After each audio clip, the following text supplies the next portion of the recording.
تنقید پہلے بھی ہوگی، قانون بننے کے دوران میں بھی ہوگی، اور قانون بننے کے بعد بھی کسی مرحلے میں لوگوں کو آپ اس سے روک نہیں سکتے۔ تنقید کیسے ہونی چاہیے؟ ظاہر ہے کہ وہ شائستگی سے ہونی چاہیے، علمی طریقے سے ہونی چاہیے۔ کسی چیز کی غلطی واضح کی جائے، غلطی واضح کرنے کے بھی دو الگ الگ طریقے ہوتے ہیں۔ یعنی ایک یہ ہے کہ اصول میں کوئی غلطی ہے، یا جس اخلاقی مقدمے پر کوئی قانون مبنی ہے اس کے فہم میں غلطی ہو رہی ہے، اور دوسرے یہ کہ تدبیری نوعیت کی غلطی ہے۔ تو ہر چیز کو اس کے محل میں رکھ کر اس پر بات کرنی چاہیے۔ یہ بات چیت کا دروازہ تو بند نہیں کیا جا سکتا۔ اس میں ظاہر ہے کہ ایک بڑا کردار دانشوروں کا، صحافیوں کا، وکلاء کا، اساتذہ کا ہوتا ہے۔ سوسائٹی میں جس کو جس جگہ ہم نے رکھا ہے اس کے لحاظ سے ہم توقع بھی کرتے ہیں کہ وہ اس پر تنقید کرے گا۔ میرے ہاں بھی یہی اصول ہمیشہ ملحوظ ہوتا ہے۔ یعنی اگر کوئی چیز میں اصول کے لحاظ سے غلط سمجھتا ہوں تو اصول میں کیا غلطی ہو رہی ہے اس کی نشاندہی کر دیتا ہوں۔ اس وقت بھی میں نے یہی کیا ہے۔ یہی معاملہ اس وقت بھی کرنا پڑتا ہے جب تدبیر میں کوئی غلطی ہو رہی ہوتی ہے، لیکن تدبیر کی غلطی کو تدبیر کی غلطی کہہ کے بیان کرنا چاہیے۔ اس میں ہم بعض اوقات یہ بتاتے ہیں کہ اس میں یہ مفاسد ہوں گے، یہ خرابیاں ہوں گی، یا یہ تدبیر اختیار کی جائے گی تو فلاں اور فلاں معاملات میں کچھ فساد پیدا ہو جائے گا۔ یہ تنقیدیں زندگی کی علامت ہے، یہ جمہوریت کا حسن ہے۔ اس سے سیاسی نظام میں بہتری بھی آتی ہے، استحکام بھی پیدا ہوتا ہے۔ خرابی اس وقت ہوتی ہے جب تنقید اپنے حدود سے تجاوز کر کے دھرنوں میں، احتجاج میں، راستے بند کرنے میں، فساد پیدا کرنے میں بدل جاتی ہے۔ اس سے کامل اجتناب کرنا چاہیے۔ اللہ کا حکم بھی یہی ہے، اللہ کے پیغمبر کا حکم بھی یہی ہے۔ سیاسی معاملات میں ہمارے پاس دو ہی راستے ہوتے ہیں، یا ہم کسی سیاسی نظام کو چھوڑ کر چلے جاتے ہیں جس کو ہماری اصطلاح میں ہجرت کہا جاتا ہے، یا اس سیاسی نظام کے خلاف بغاوت کا فیصلہ کر لیتے ہیں۔ اس کے اپنے آداب ہیں، اپنے حدود ہیں، اپنے شرائط ہیں، اور یا کسی سیاسی نظام کے اندر رہتے ہوئے اس کی اصلاح کی کوشش کرتے ہیں۔ جب ہم یہ آخری صورت اختیار کرتے ہیں تو پھر لازم ہے کہ قانون کی پابندی کی جائے، ہر حال میں قانون کی پابندی کی جائے۔ تو قانون بن گیا، ترمیم ہو گئی، اس قانون کے مطابق معاملات ہوں گے، ہمیں پورا حق ہے کہ ہم اس کی غلطی واضح کرتے رہیں۔ وہ اگر اصول کی غلطی ہے تو اصول کا جائزہ لے کے بتاتے رہیں، تدبیر کی غلطی ہے تو حالات کا جائزہ لے کر بتاتے رہیں۔ یہ بتانے کا کام بھی لوگ اپنے اپنے لحاظ سے کریں گے۔ ایک عالم ہو سکتا ہے کہ ایک مرتبہ ایک بات بیان کر دے اور بس اس پہ اکتفا کرے۔ ایک صحافی ممکن ہے کہ روزانہ اس پر کالم لکھ دے، ایک وکیل ممکن ہے کہ اپنی بار میں احتجاج تک نوبت پہنچا دے۔ یہ بھی ممکن ہے کہ کسی منصب پر فائز لوگ جب یہ دیکھیں کہ اس قانون کی غلطی اسی طرح واضح کی جا سکتی ہے کہ اس منصب کو چھوڑ دیا جائے، تو اس کا دروازہ بھی ان کے لیے کھلا ہے۔ اس میں ہر شخص سے ایک طرح کے رد عمل کی توقع نہیں کرنی چاہیے۔ تو اس ترمیم کے بارے میں نے کراچی میں تبصرہ کر دیا تھا اور بتا دیا تھا کہ اس وقت ہمارے ہاں فوج ہمارے ہاں اقتدار میں شامل ہو چکی ہے۔ اس نے شراکت اقتدار کا ایک غیر تحریری سا نظم اختیار کر لیا ہے، اس کے مطابق وہ معاملات کو چلا رہی ہے۔ ہماری فوج نے 2 بڑے پروجیکٹ بنائے تھے، وہ دونوں بدقسمتی سے ناکام ہو گئے۔ ان کی ناکامی کے بعد اب ان کا ملبہ سمیٹنے کا کام جاری ہے۔ اس کے لیے وقت چاہیے، وہ وقت بہرحال اسی نظام میں رہ کر حاصل کرنا ہے۔ نظام کے لحاظ سے تو ہر 5 سال بعد انتخابات ہو جانے ہیں، اور اگر پرانے نظم کو دیکھیں تو اس میں ہر 3 سال کے بعد فوج کے سربراہ کو تبدیل ہو جانا تھا۔ تو یہ صورتحال تشویش کا باعث بن رہی تھی۔ چنانچہ انہوں نے پھر بعض ترامیم کر کے، بعض تبدیلیاں کر کے، بعض تغیرات کر کے اپنے لیے اتنی مہلت حاصل کرنا چاہیے کہ جو ملبہ انہوں نے پیدا کیا ہے یا جو فساد کے بعد آثار باقی ہیں ان کو سمیٹا جا سکے. یہی بات میں نے کراچی میں کہی تھی، یہی بات میں اب کہہ رہا ہوں. اس میں ظاہر ہے کہ مجھے تو اپنے لحاظ سے ہی گفتگو کرنی ہوتی ہے. مجھے کوئی احتجاج نہیں کرنا، کوئی دھرنا نہیں دینا، مجھے کوئی لوگوں کے ساتھ باہر نکل کر نعرے نہیں لگانے. میں نے اپنا ایک دائرہ طے کر رکھا ہوا ہے، اور وہ یہ ہے کہ لوگوں کے ذہن کو مخاطب کیا جائے، استدلال سے اپنی بات کہی جائے. وہ دین جو مجھے پروردگار کی ہدایت کے طور پر ملا ہے اس کو بھی میں ایسے ہی بیان کرتا ہوں. سیاسی معاملات میں بھی اپنی آراء اسی طریقے سے بیان کرتا ہوں. پیچھے مڑ کر دیکھ لیجئے، ہمارے ہاں مارشاء اللہ لگا ہے، اس کے دوران میں بھی میں نے یہی طریقہ اختیار کیا کہ جب کبھی کوئی بات پوچھی گئی ہے تو اس کا دو اور دو چار کی طرح جواب دے دیا ہے. اس وقت بھی بہت واضح طریقے پر میں نے بتا دیا ہے کہ استثناء جس طرح سے حاصل کیا گیا ہے اس کے حاصل کرنے کا طریقہ بھی غلط ہے، اور اسلام میں، اسلامی تعلیمات میں، ہماری روایت میں اس کی کوئی گنجائش بھی نہیں ہے. کسی اخلاقی معاملے میں کسی کے لیے کوئی استثناء نہیں ہے، یہاں تک کہ اللہ کے پیغمبر کے لیے بھی نہیں ہے. اور اس کے ساتھ یہ بھی بتا دیا تھا کہ ہم اس وقت جس صورتحال سے دوچار ہیں اس میں فوج شریک اقتدار ہے. ایک طرح کا فوجی نظم کے تحت دستوری بندوبست کیا گیا ہے. اس کو کوئی نام بھی آپ دینا چاہیں تو آپ دے سکتے ہیں. جیسے مثال کے طور پر جب بادشاہ سلامت کو کچھ اختیارات حاصل ہوتے ہیں تو ہم اسے کانسٹیٹیوشنل منارکی کہتے ہیں. تو اس طرح کا کوئی نام بھی آپ دے سکتے ہیں. اس نظم میں ہم جی رہے ہیں، یہ نظم ہمارے ہاں عملاً موجود ہے. یعنی اگر نظری لحاظ سے دیکھیں تو ایک دستور ہے، اس کے مطابق سب معاملات ہونے چاہیے، لیکن عملی صورتحال یہی ہے. اس عملی صورتحال میں سیاستدانوں نے بہت قربانیاں دی، انہوں نے مزاحمت کی ہے، انہوں نے اپنی حکومتیں گنوائیں، انہوں نے پھانسی کے تختے تک پہنچنا گوارا کیا. یہ سب ہوا ہے. اس کے بعد اب وہ بھی اس نتیجے پر پہنچے ہیں کہ اس طریقے سے دیوار کے ساتھ سر ٹکرانے کا کوئی فائدہ نہیں ہے. جتنا موقع ملتا ہے اس سے جو نفع حاصل ہو سکتا ہے حاصل کرنا چاہیے، جو خدمت ہو سکتی ہے انجام دینی چاہیے، اور تدریج کے ساتھ معاملات کو بہتر کرنے کی صحیح کرنی چاہیے. یہ بہت سے تجربات کے بعد انہوں نے طریقہ اختیار کیا ہے. میرے خیال میں اس کے سوا اب ان کے لیے کوئی چارہ کار بھی باقی نہیں رہ گیا. تاہم کوئی شخص اس سے اختلاف کر سکتا ہے، یہ بجائے خود تدبیر کے ذیل کی چیز ہے، اور تدابیر میں اختلاف ہوا کرتے ہیں.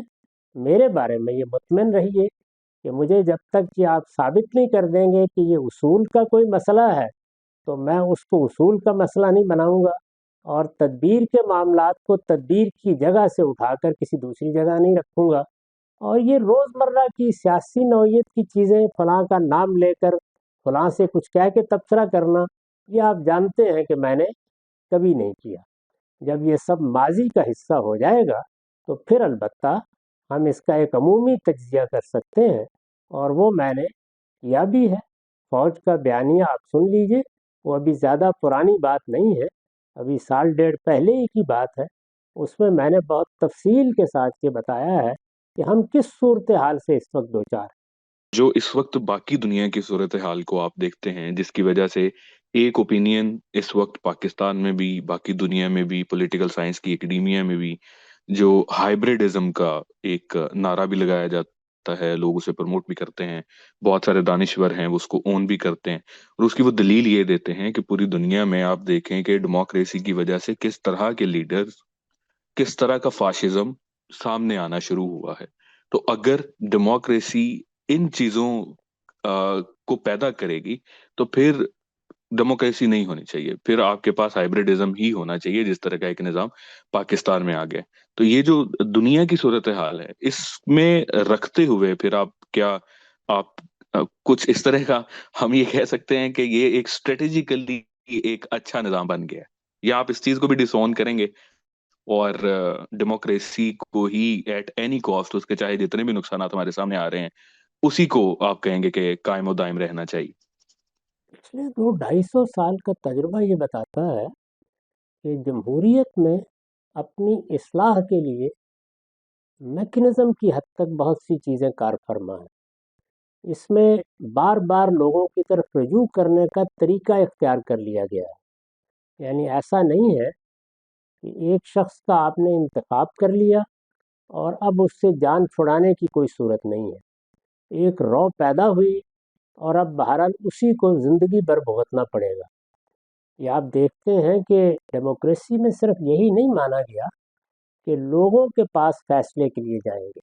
یہ میں بارہا عرض کر چکا ہوں کہ یہ فیصلے کے لیے کیوں جاتے ہیں، اس کے سوا کوئی راستہ نہیں ہے. یعنی اگر پرامن طریقے سے فیصلے کرنے ہیں تو پھر یہ نظم کیوں بنایا گیا ہے؟ سیاسی نظم لوگوں کے لیے بنا ہے، لوگوں نے بنایا ہے. انسان چونکہ اپنے ارادہ و اختیار کو غلط استعمال کر کے لوگوں کے لیے مسائل پیدا کرتا ہے تو یہ نظم بنانا پڑا، اس کو اختیارات دینے پڑے. ہم اپنے کمائے ہوئے مال سے اس کے لیے حصہ ادا کرتے ہیں. یہ سب انسان نے اپنی ضرورت کے لیے کیا ہے. لیکن کیا صرف اتنا ہی کیا ہے کہ لوگ انتخاب کر لیں؟ بہت کچھ اور بھی کیا ہے. میں بھی عرض کر رہا تھا کہ مدت مقرر کی، ہر 5 سال بعد 4 سال بعد ہم لوگوں کے پاس دوبارہ جائیں. بالواسطہ طور پر نظام کو چلانے کے طریقے اختیار کیے ہیں، وہ بھی اسی مقصد سے ہیں. یعنی یہ کہ ایک انتخاب ہوگا، اس سے جو لوگ وجود پذیر ہوں گے وہ پھر اگلے مرحلے کا انتخاب کریں گے. یہ چیزیں بھی مختلف ملکوں میں مختلف صورتوں میں اختیار کی گئی ہیں.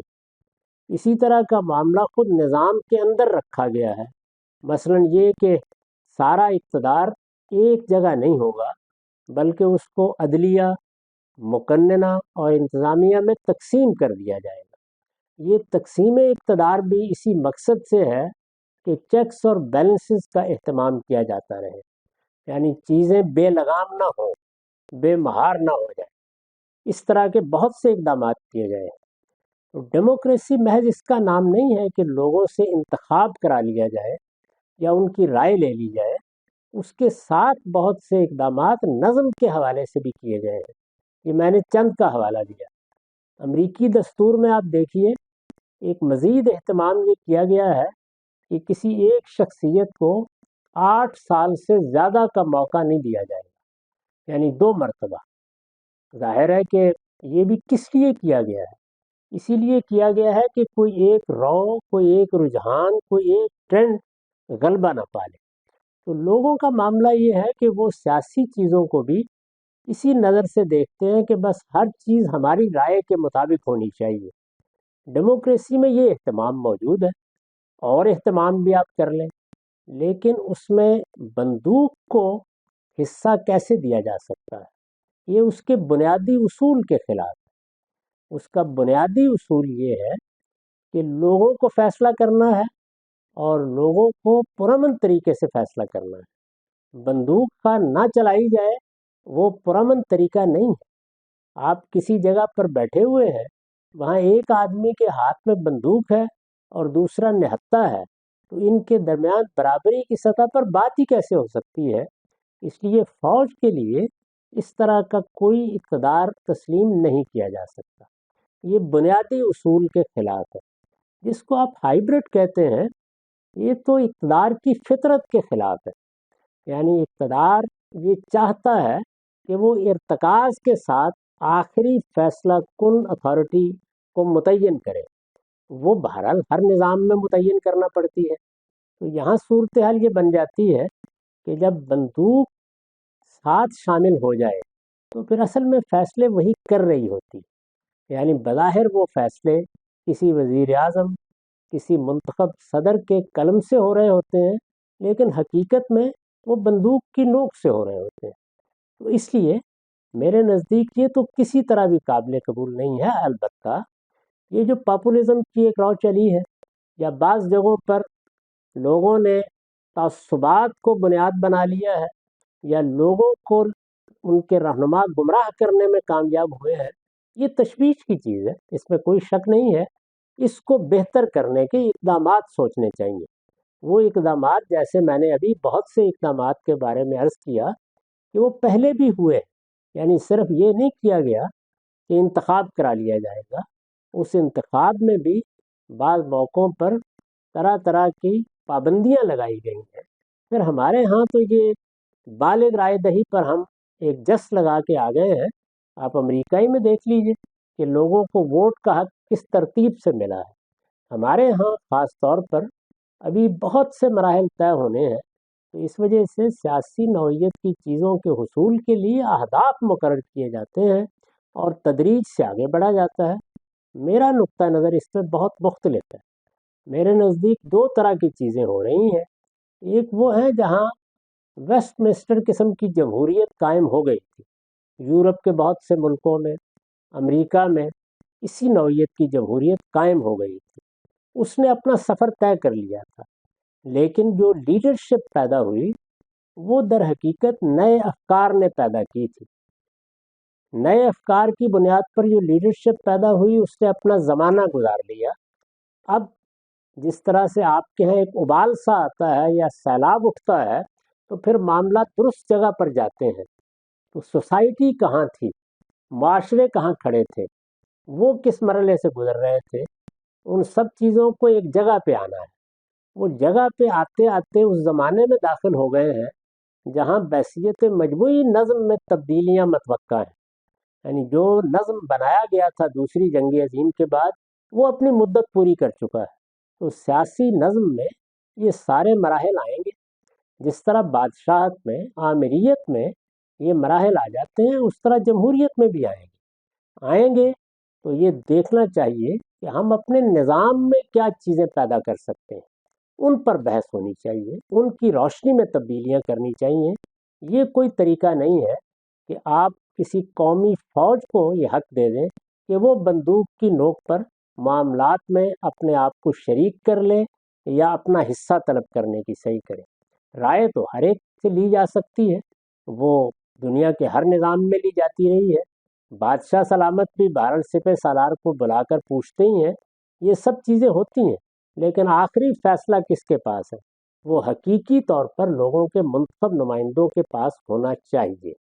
یہ چیز اصول اخلاق کے لحاظ سے بھی ناگزیر ہے۔ یعنی آخر کسی کو حق کہاں سے ملتا ہے کہ وہ لوگوں کے معاملات کا فیصلہ کرے؟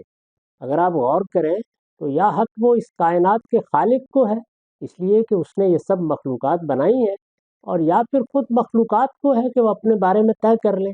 اس میں کسی فرد کو، کسی خاندان کو، کسی خاص جماعت کو یہ حق پیدائشی طور پر حاصل ہے، نہ یہ کسی الہام کے طور پر حاصل ہوا ہے۔ بہرحال لوگوں کے دینے ہی سے کسی کو حق ملے گا۔ تو میرے نزدیک ہائیبرڈ نظام کی تو کوئی گنجائش نہیں ہے، البتہ نظام میں تقسیم کار کیسے ہو، مزید چیکس اور بیلنسز کیسے پیدا کیے جائیں، اس طرح کے پاپولزم کو روکنے کے لیے کیا اقدامات کیے جائیں، وہ ضرور زیر بحث رہنے چاہیے، اور یہی در حقیقت سیاسی معاملات میں صحیح رویہ ہوتا ہے۔ اس طرح کا نظم جو ہمارے ہاں بنا ہے یہ ناگزیر ہے کہ اب ہم اس کو جس طرح چاہیں ڈی جورو تو کیا ڈی فیکٹو قبول کیے رکھیں، لیکن اس کو بھی تبدیل ہو کر اسی جگہ پر جانا ہے۔ یہ آپ کے علم میں ہے کہ سقیفہ بنی ساعدہ میں جب انصار نے کہا تھا کہ منا امیر و منکم امیر، ایک ہمارے ہاں سے منتخب کر لیا جائے مسلمانوں کا سربراہ ایک قریش میں سے، تو سیدنا عمر نے اس کے جواب میں یہ کہا تھا کہ یہ تو ایک نیام میں دو تلواریں رکھنا ہے، یہ نہیں ہو سکتا۔ تو ہائیبرڈ نظام سے زیادہ بدترین نظام زمین پر کوئی نہیں ہوتا۔ یہ وقتی طور پر آپ کو کچھ حفاظت فراہم کر دیتا ہے، اور اس وقت کی صورتحال میں شاید استقرار کے قاعدے پر ناگزیر بھی ہو گیا ہو، لیکن یہ کوئی چیز نہیں ہے۔ اس کو ہر حال میں ایک جمہوری نظام اور جمہوری اصولوں پر قائم نظام کے تحت ہونا چاہیے، اور یہی ہم سب کا ہدف بننا چاہیے۔ اس میں البتہ ہنگامہ کرنا، احتجاج کرنا، اس میں نظم و نسق کو ہاتھ میں لینا، اس میں قانون شکنی کرنا، قانون کو بہتر بنانے کے لیے خود قانون کو ہاتھ میں لینا، یہ سب چیزیں فساد سے تعبیر کی جائیں گی۔ ہمارے دین میں اس کے لیے کوئی گنجائش نہیں ہے۔ ہم اپنی بات کہیں گے، استدلال کے ساتھ کہیں گے، قانون کے مطابق کوئی کام کرنا ہوگا تو کریں گے، لوگوں کے لیے کوئی تنگی پیدا نہیں کریں گے، کوئی اختلال و انتشار پیدا نہیں ہونے دیں گے۔ اپنی بات البتہ استدلال کے ساتھ کہتے رہیں گے، جتنی ہمت ہوگی ہر وقت کہتے رہیں گے، ہر موقع پر کہتے رہیں گے۔ قرآن مجید میں جس طرح سے قلب کی طرف سوچنے سمجھنے کے عمل کو منسوب کیا گیا ہے، اسی طرح سے فؤاد کا ذکر بھی ہے اور اس کی جمع افئدہ۔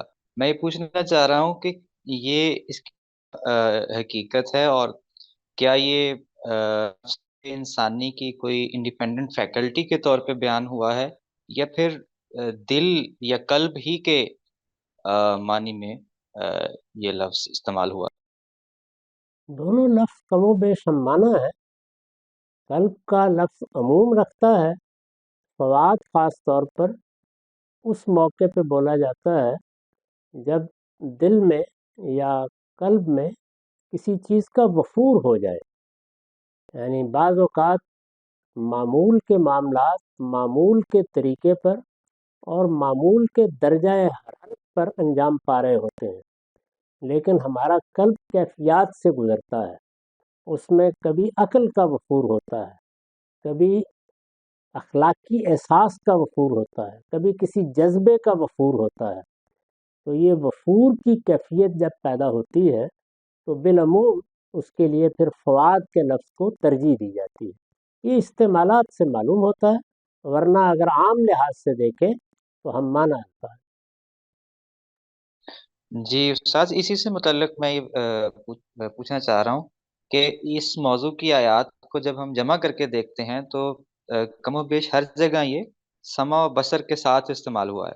تو کیا ہم یہ اس سے نتیجہ اخذ کر سکتے ہیں کہ جس طریقے سے سماعت و بصارت سے حواس سے ظاہرہ حواس خمسہ کو کی طرف ریفر کیا جا رہا ہے، اسی طرح یہ کوئی داخلی حس ہے، باطنی حس، جو کہ باطنی حقائق کا ادراک جس سے متعلق ہے؟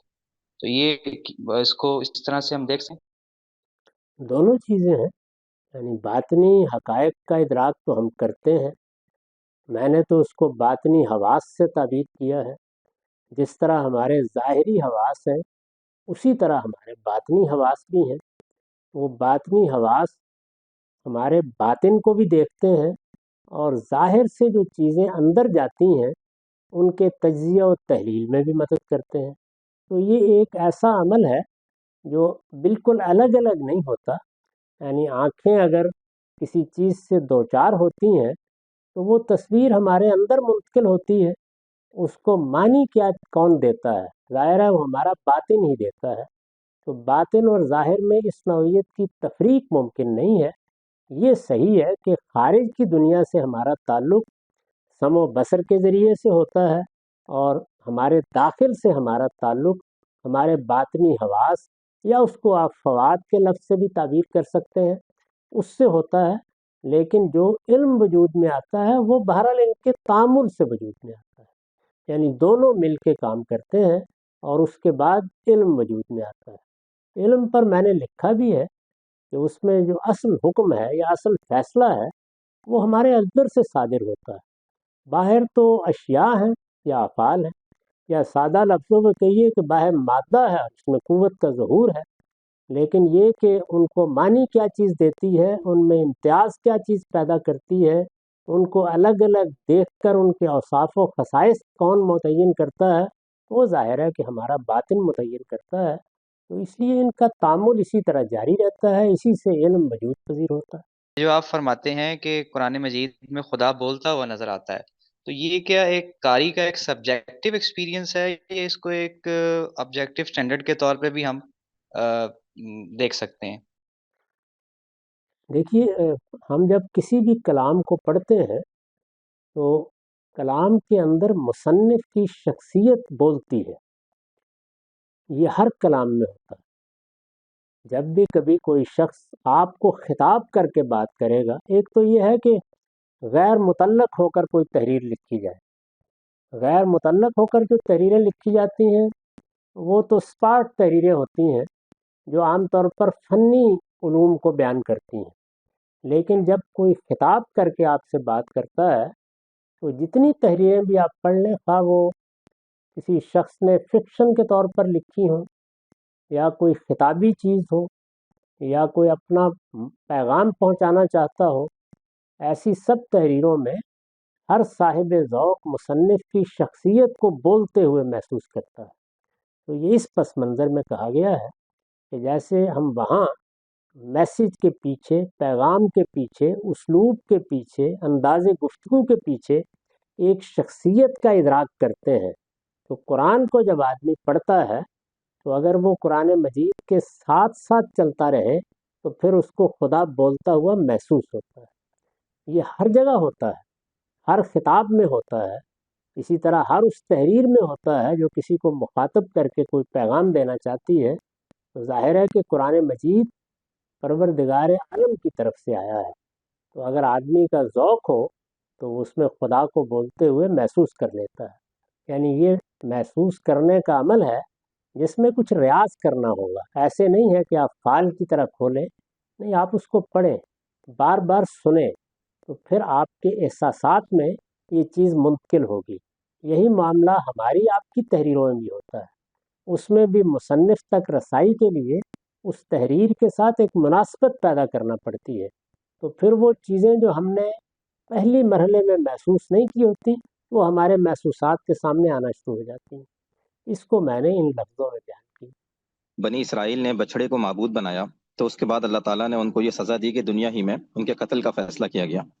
سورہ اعراف میں اللہ تعالیٰ اسی معاملے سے متعلق یہ فرماتے ہیں کہ کیونکہ انہوں نے یہ کام کیا ہے تو ان کو اللہ کا غضب دنیا میں بھی ذلت سے یہ دوچار ہوں گے۔ اور اس کے آگے پھر یہ ہے کہ جن لوگوں نے برے کام کیا اور ان کے بعد توبہ کر لی اور ایمان لائے تو تیرا پروردگار یقیناً بخشنے والا ہے۔ تو یہاں پر مولانا اصلاحی نے یہ نوٹ لکھا ہے کہ جن لوگوں نے دنیا میں توبہ کر لی اس عمل کے بعد ان کو بخش دیا گیا یا ان کو اوپر یہ سزا کا نفاذ نہیں کیا گیا۔ تو استاذ آپ ان آیات سے یہی مطلب اخذ کرتے ہیں کہ ان کو دنیا میں چھوڑ دیا گیا، یا اس توبہ کا تعلق آخرت کے ساتھ ہے اور دنیا میں سبھی کے اوپر اس سزا کا نفاذ کیا گیا؟ میں نے اپنی رائے اپنی کتاب البیان میں لکھی ہوگی، اس میں اگر میں نے یہ صراحت کی ہے تو مجھے پڑھ کے سنا دیجیے، اور اگر ایسا نہیں کیا تو اس کا مطلب یہ ہے کہ میں اس کو اس معنی میں نہیں لوں۔ اور استاذ آپ نے مولانا اصلاحی کی جو یہ جملے ہیں یہ تو صراحتاً نہیں لکھے ہیں، اس لیے آپ سے یہ پوچھنا پڑا ہے مجھے۔ جب میں کوئی جملہ نہیں لیتا تو اس کا مطلب یہی ہوتا ہے کہ مجھے اس سے اتفاق نہیں ہے۔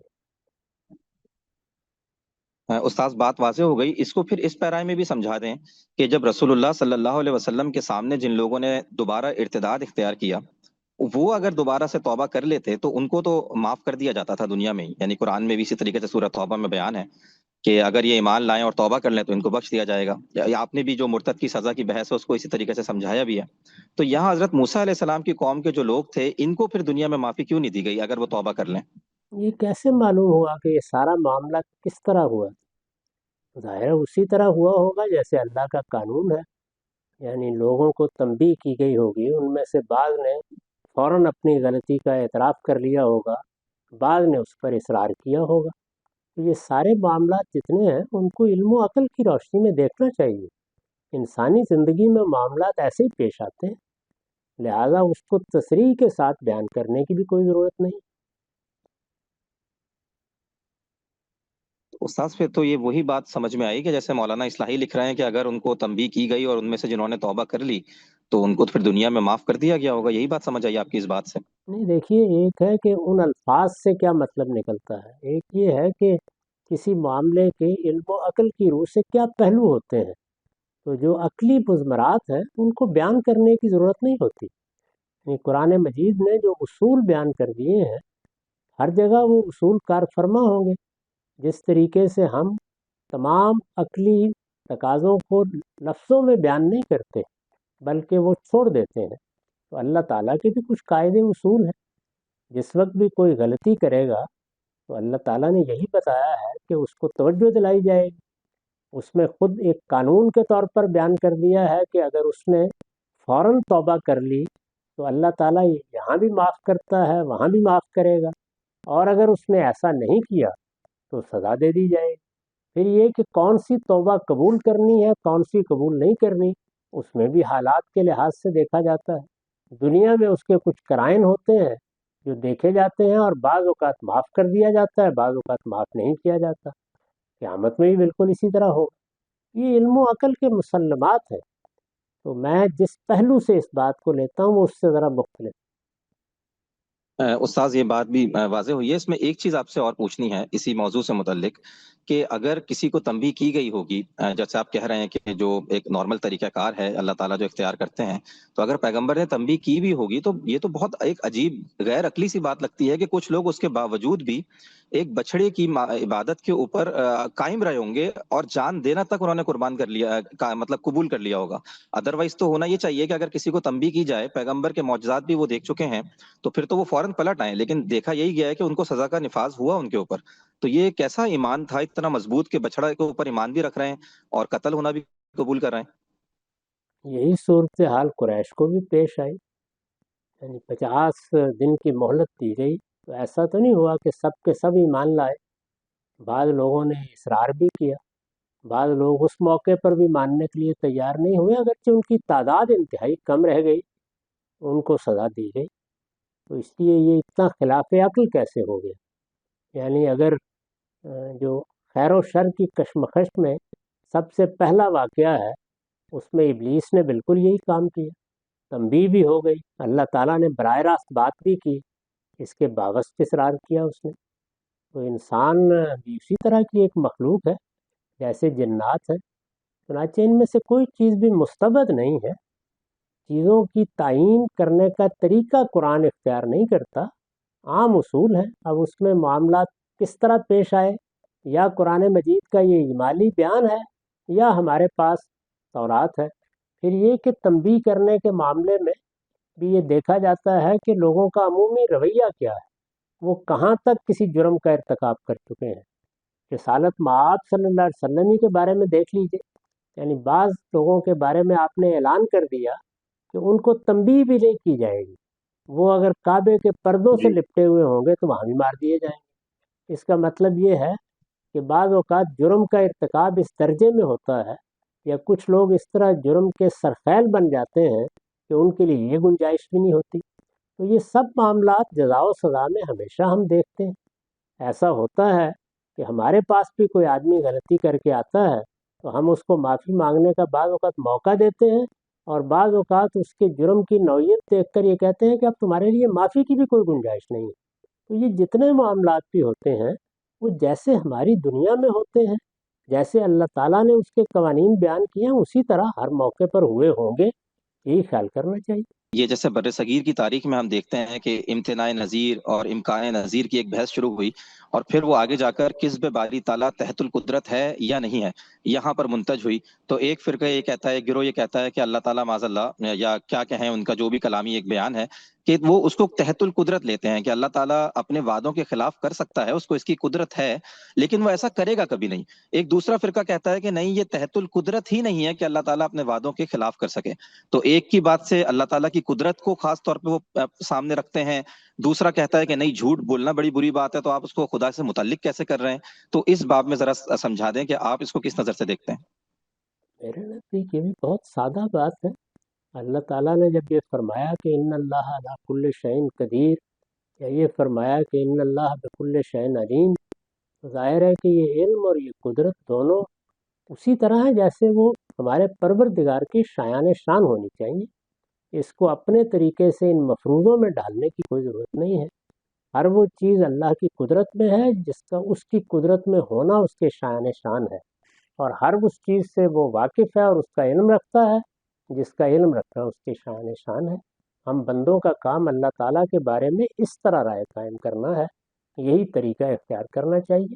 ایسی چیزیں یا اس طرح کے بیانات کبھی مطلق نہیں ہوتے، وہ اپنے ساتھ حدود و قیود لیے ہوئے ہوتے ہیں، اور وہ حدود و قیود ہمیشہ متعلقین کے حوالے سے ہوتے ہیں. جب ہم یہ کہتے ہیں کہ مجھے پوری قدرت ہے کہ میں فلاں معاملہ کروں، تو ظاہر ہے کہ وہ میرے لحاظ سے بولا جا رہا ہے. جب اللہ تعالیٰ کے حوالے سے یہ بات کی جاتی ہے تو یہ چیزیں اللہ کے شایان شان ہیں، ان کو ایسے ہی لینا چاہیے.